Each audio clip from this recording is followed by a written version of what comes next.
xilli maalmihii u dambeeyay cabasha ka soo yeeraysa naafada ku dhaqan magaalada Cadaado ayaa waxaa maanta deeq lacageed oo gaaraysa $1,000 soo gaarsiiyay naafada Faadumo Sheekh Cumar Sahal oo degan wadanka Ingiriiska waxaana lacagtaas ay u soo wakiilatay xildhibaan Cabdi Xasan Cilmi oo ka tirsan baarlamaanka Galmudug xildhibaan Cabdi Xasan Cilmi oo lacagtan loo soo wakiishay gudoomiyaha degmada Cadaado Cabdullaahi Cabdiraxmaan Xuseen Toole ayaa deeqdan lacageed mid ugu qaybiyay qaar kamid ah naafada waxaana gudoomiyaha uu sheegay in aanay lacagtan dabooli karin baahida naafada ayna u baahan yihiin deeq lacageed oo intaan ka badan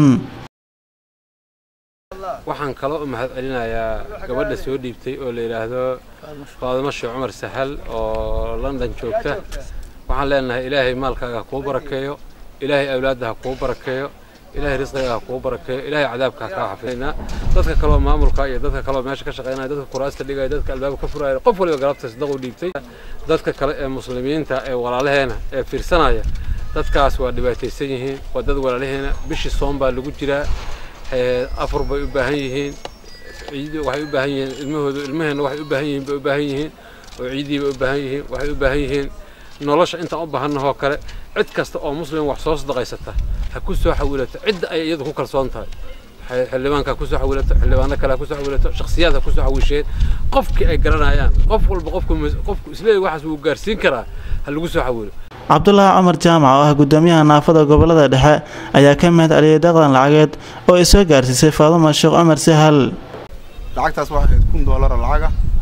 lacagtii waa soo sarifnay intaan bay noqotay waxaan lacagtaas ay ka timid gabadha la yiraahdo Faadumo Sheekh Cumar Sahal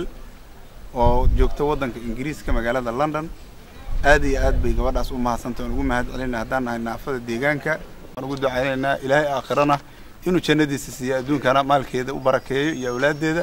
aad baan gabadhaas ugu mahad celinaynaa dadka naafada ee ku dhaqan degmada Cadaado ay si jirin hay'ado iyo cid si gaar ah ugu warqabta baahida ay la nool yihiin waxaana xilliyada qaarkood soo wajaha caqabado badan oo dhanka nolosha ah gaar ahaan xilliyada soonka Axmed Nur Maxamed Xasan Jubaland TV magaalada Cadaado